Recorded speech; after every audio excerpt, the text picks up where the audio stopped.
o dia 20 de julho de 1969.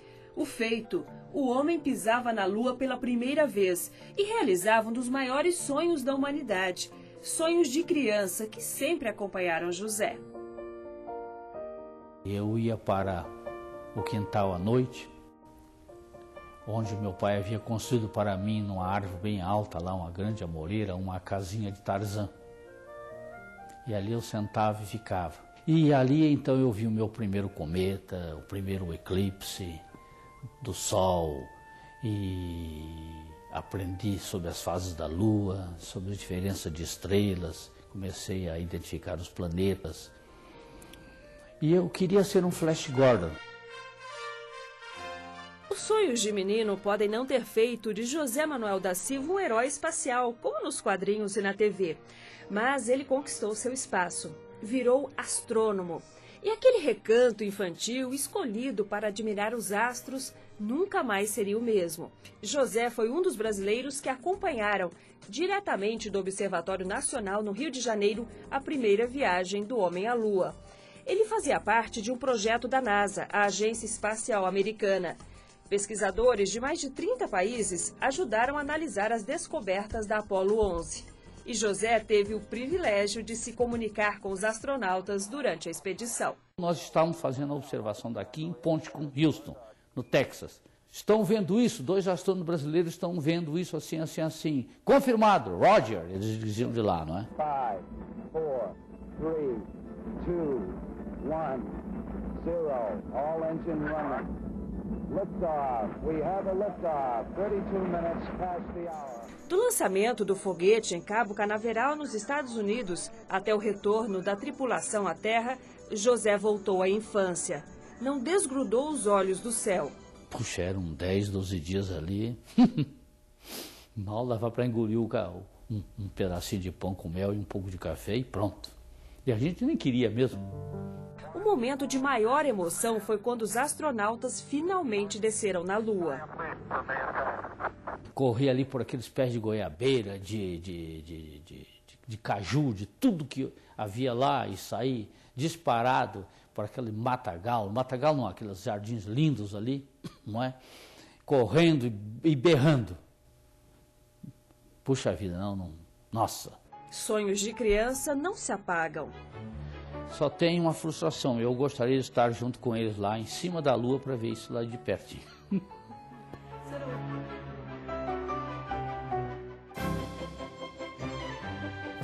Mário era só um menino, mas não esquece as imagens que viu na televisão numa noite fria de 1969. Na tela, uns borrões, nada que pudesse identificar Neil Armstrong, o primeiro homem a pisar na Lua. Depois, nas seguidas representações, a imagem fixa de uma maneira melhor, né?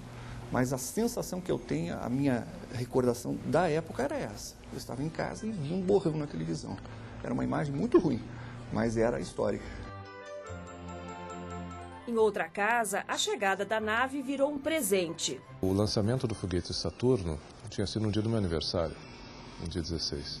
E eu passei, durante os 4 dias da viagem, todo mundo, na verdade, passou acompanhando as notícias de TV que mostravam o lançamento. Então, apesar de eu ser um menino muito pequeno na época, eu nunca consegui esquecer. Né? Na época, a publicidade das conquistas espaciais se propagava mais rápido do que a velocidade da luz. Na escola, todo mundo comentava, todas as crianças comentavam. Tinha figurinhas de álbum que falava do programa espacial, outro tinha revista, tal. Sempre alguma coisa desta propaganda do programa espacial estava envolvido na brincadeira de escola. E tudo era assim. Roupas, não só roupas com visual espacial, havia roupas com visual espacial, havia toda uma estética da moda voltada para esse futurismo, mas havia também roupas absolutamente normais, um terno totalmente convencional, e você o vendia como, você o mostrava numa revista, você abria uma página, tinha uma pessoa com um terno e do lado uma pessoa com uma roupa espacial. E o assunto mostrado, a descrição da matéria era dizer que aquele terno tinha a mesma perfeição no seu traço que o desenho dos trajes espaciais. Mas nem tudo era sonho de criança ou de consumo. O clima na chamada era espacial era de disputa política. De um lado, os Estados Unidos e do outro, a União Soviética. Depois da Segunda Guerra Mundial, os dois países queriam se firmar como potência. E os russos haviam saído na frente na corrida espacial com o lançamento em 1957 do primeiro satélite artificial. Quase 4 anos depois, foi a vez do russo Yuri Gagarin ser o primeiro homem a ir ao espaço. Os americanos tinham que correr atrás. E nesse momento o Kennedy, que na época era o presidente, ele lança essa ideia, que é uma ideia de sonho.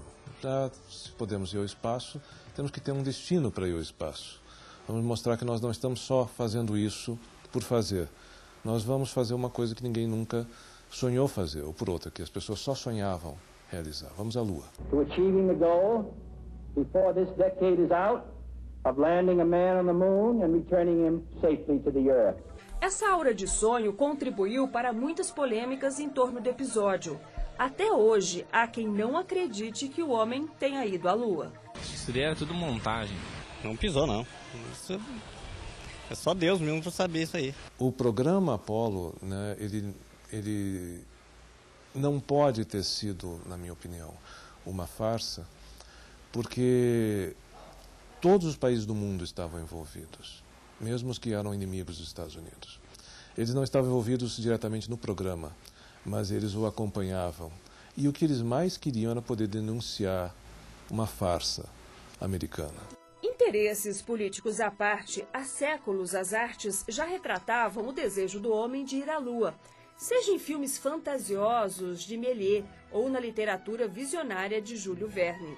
No fundo, a velha inquietude humana sempre nos empurra a romper barreiras e a querer mais, a querer enxergar além do que os nossos olhos podem ver, pisar até onde não se possa imaginar, a sonhar como crianças. De maneira filosófica e até física, o feito da Apollo 11 representou a vitória, ou melhor, a libertação da gravidade que oprime nosso salto, nosso avanço.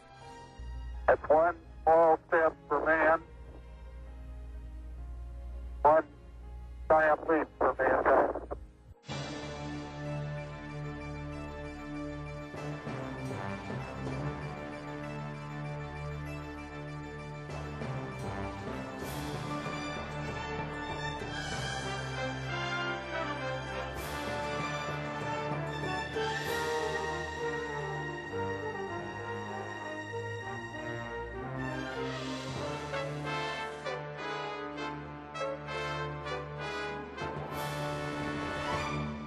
O senhor acredita que o homem pisou de fato na Lua? E por que não haveria de acreditar? O senhor lembra desse dia? Lembro. Uma noite fria. Todo mundo na frente de um televisor, preto e branco. Todo mundo apreciando a tecnologia emergente. Não houve nenhuma dúvida na época? Em absoluto. Quer dizer, para mim não houve. Ainda hoje há pessoas que não acreditam. Há pessoas que não acreditam que você esteja aqui.